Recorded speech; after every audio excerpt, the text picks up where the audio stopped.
Let's gather our thoughts for a second.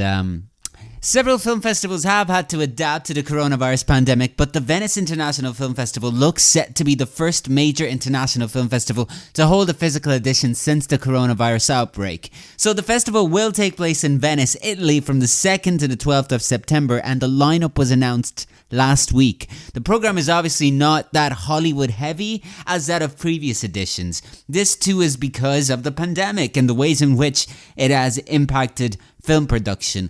But it's also because so many of the big stars simply won't be able to travel because of all the travel restrictions and so on that we all know about and are familiar with at this point. Some film critics have, pardon the pun, been critical of the lineup precisely for that reason. Where are the big movies? Where are the big stars?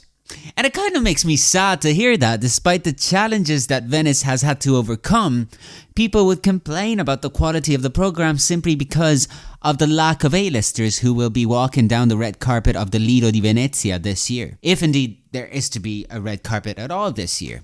I'm not even 100% sure about that. But here's what I think about that. You want to hear what I think about that? First of all, if I take a look at the list of filmmakers who will be premiering movies at the Lido this year, I see such names as Michel Franco and Andrei Konchalovsky, as well as Chloe Zhao in the main competition.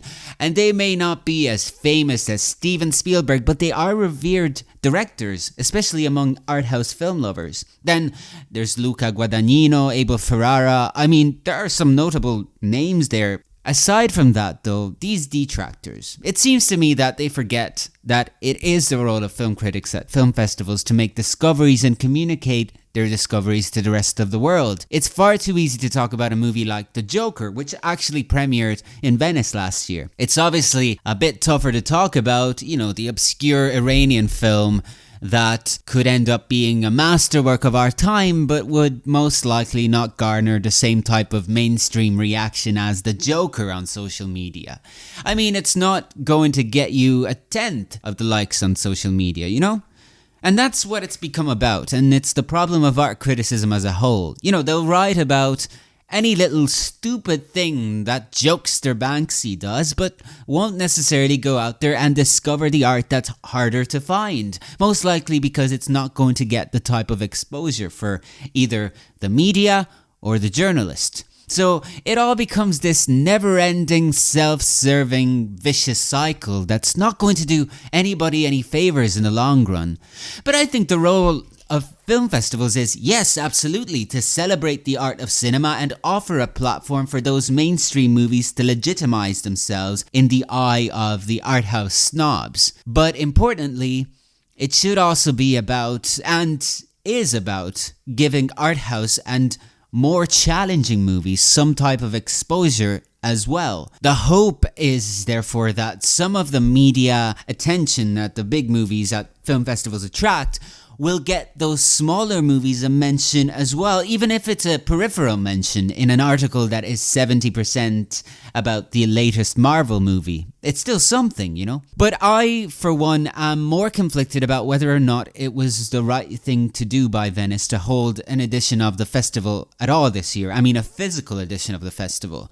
On the one hand, I don't think it will be safe, no matter what precautions they are taking. Like, I know that there will be more outdoor screening sites, and there's going to be temperature checks and so on. But I'm not sure it's still going to be that safe.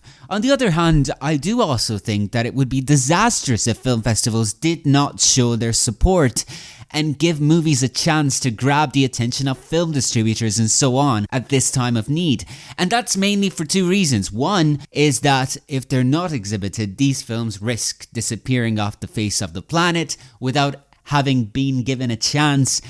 And the consequences of that could be disastrous for the global cultural heritage in the long run. And the second reason, of course, very important, is that cinema is also an industry populated by craftsmen and workers of the sector, many of whom have found themselves in financial dire straits as film productions have shut down all over the world. And many of these workers are also freelancers with no contracts who are making no money whatsoever as productions have been halted. And so as I consider the challenges of a major film event like the Venice International Film Festival, I remember that it's just as challenging a year for everybody, and people should be expected to do a little more than they are maybe used to, just to get by, film critics included. If that's what we gotta do, that's what we gotta do. There's things I haven't told you. I go out late at night, and if I was to tell you, you'd see my different side.